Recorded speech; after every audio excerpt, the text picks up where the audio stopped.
Well, I am an Arizona native, born and raised in Arizona, and I live here now. And all I can say is, you know it when you taste it. And I am talking about authentic refried beans. So today I am going to show you how to make the most authentic tasting refried beans. And yes, I'm gonna make it quick and easy on my Instant Pot, but I will also tell you how to do them on a cooktop in case you don't have an Instant Pot. Welcome to the Spicy Apron Cooking Show. My name is Heather and I am here to show you the easiest ways to get the best results in your kitchen. So if you're into that kind of thing, particularly Instant Pot recipes, please go ahead and subscribe and hit that notification bell.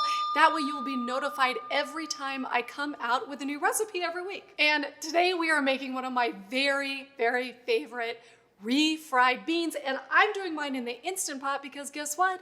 You don't have to soak your beans if you do it in the Instant Pot. After I go through and get this in the pot, I will tell you how to do it on the cooktop and if you want to soak your beans.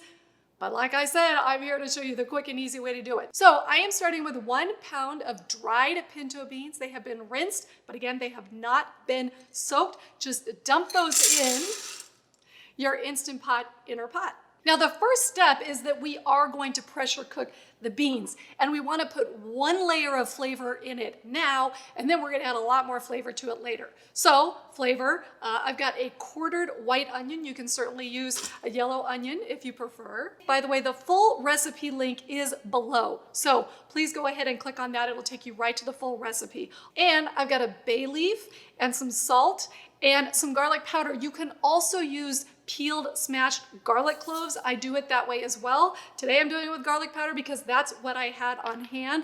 Also, if you're just looking for pinto beans, I did do this recipe of Instant Pot pinto beans. All right, now that we've got some flavor added to these beans, all you want to do is pour in about 6 cups of water, just enough to where you have about 1.5 inches of liquid. I don't know if you can, I think you can see that. I'm gonna stick my finger in it. So you can see the water level above the beans goes about to my middle knuckle, and that's how much water you want over your beans. And then the last thing for this step is I'm gonna add a little bit of oil. Now I add the oil to prevent the beans from getting really foamy. A lot of people have said that that's not necessary. I've done it both ways. I do notice that they get foamy when I don't do the oil. So I'm doing the oil, and we are just gonna pressure cook it on high for 45 minutes. And let me give you a little bit of a tip on all of these buttons on your Instant Pot or other pressure cookers. And for those of you who say I talk too much, I know you're out there, I read your comments. I like to give instructional tips to people so they can learn how to use their machines better. So if you don't like that, just go ahead and skip this part. But let's talk about these buttons. As you know, there are buttons, depending on the model you have different buttons, but almost all models, if not all models, have the beans button.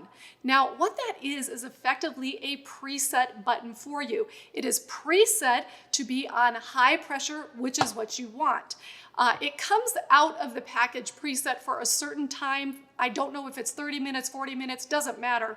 What you can do is preset it to what you want to do with your beans. Now, for these pinto beans, because I'm going to do refried beans, which means I want them super soft so I can smash them, I'm doing them at 45 minutes. In my pinto bean recipes, I do them for less time because I like just pinto beans to be a little bit more firm. So the way you set these buttons, and people get very confused by these buttons, what you're gonna do is you're gonna put the lid on, you're gonna press the bean function, you're gonna put it to 45 minutes. Again, at 45 minutes is if you want really soft beans.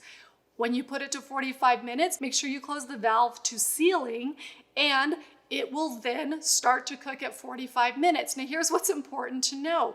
The next time you turn on your Instant Pot and hit the beans button, it will stay to wherever you set it. So I'm setting it to 45 minutes. Now, every time I turn it on, it's going to start at 45 minutes on high pressure unless I change it. Now, I almost always do black beans in my Instant Pot, love them. They only take 25 to 30 minutes. So I have my bean button preset to 25 minutes. it will now change to 45 minutes. But just know that is how these presets work. There's no magic to it. It doesn't give you a different pressure level. It doesn't heat it up differently. It's the same. There are a couple of exceptions. The rice function is set to low pressure, and maybe the egg function is also set to low pressure. All the other buttons are set to high pressure, and it's really just a difference of time. It's just to make it easy. It's like if you always make beans at 25 minutes and that's where you leave it, that's where it will be. So I hope that makes sense. Comment below, number one, if it did make sense, and number two, if you have questions about those buttons, because I know they can be very confusing and people just use the pressure cook button, which is also fine. But honestly, taking advantage of these presets just will save you time in the long run. So now you can press your bean button or you can press the pressure cook high button for 45 minutes and then let it sit and naturally release for about 15 minutes and then release the pressure. And we'll be back to do my favorite part. Okay, they've cooked, they've sat, and now I've released the pressure and we're going to check them out. And the smell, just so good already. And we're not done yet. Okay, so if you can see the big chunks of onions are on top, we're actually gonna pull those out. You could save them, dice them up in something else, but to do the refried bean part, you really don't want these huge chunks of onion in it. And while you're fishing around for the onions, keep your eye out for the bay leaf. You don't want to leave that in there either. Okay, when you get down to just the little scraps of onion that are left, go ahead and leave those in there. They will smash up very nicely. And I did not find the bay leaf, but I promise you it'll turn up. Oh, and just as I said that, there it is. It usually floats to the top after the cooking, so don't stir it up. Search it out before you stir it. Okay, the next step is to drain the beans. Now this is really important, so don't skip over this. I am draining it into a colander, into a bowl, because you want to keep the bean juice because that is what you're going to use as you smash it. So let me go ahead and drain those and then we will get to the next step. Okay, beans are drained. Here is my reserved bean juice that I will use as I mix it up. And you don't even need to wash out your pan. Just once it's drained, go ahead and put it back. Now, put your pot onto saute and let it get hot. And while this is heating up, a couple things I want to tell you. One is this next step where you're refrying the beans, and as a tangent, you're not refrying them. They're actually only getting fried once, but that comes from the origin of the name, which is frijoles refritos, which we English speakers took refritos and turned that into refried. What it actually means is well fried, which we are going to do right now. So I use lard to make my refried beans. You don't have to. You can use olive oil, you can use butter, but in my opinion, there are two things in life that require lard: refried beans and pie crust. So I am going to put 3 to 4 tablespoons of lard in my Instant Pot. The other thing I was going to tell you is you can do this step in a pot on the stove, but you certainly can do it just as well in the Instant Pot, and then you are only getting one pot dirty. So you're going to let your fat of choice melt, in my case, lard, which I love. Oh, I can hardly wait to taste it. As soon as it gets pretty hot and melty, then we are going to add the beans back to it. They're right here. That looks pretty good. Let's just go ahead and dump the fully cooked beans back in the pot. And you can hear that. Now these beans are pretty soft. You can see that, which is exactly what you want when you're doing refried beans. Now let's add the additional spices. Again, the full recipe link is below, but I've got some cumin, I've got some onion powder, some oregano, and some more salt. And you may need to add some extra salt after you're done with them, after you taste them. Okay, you want to give that a big stir to make sure the spices are fully incorporated, keeping it on saute. Now, I told you guys I would tell you how to do this if you don't have an Instant Pot.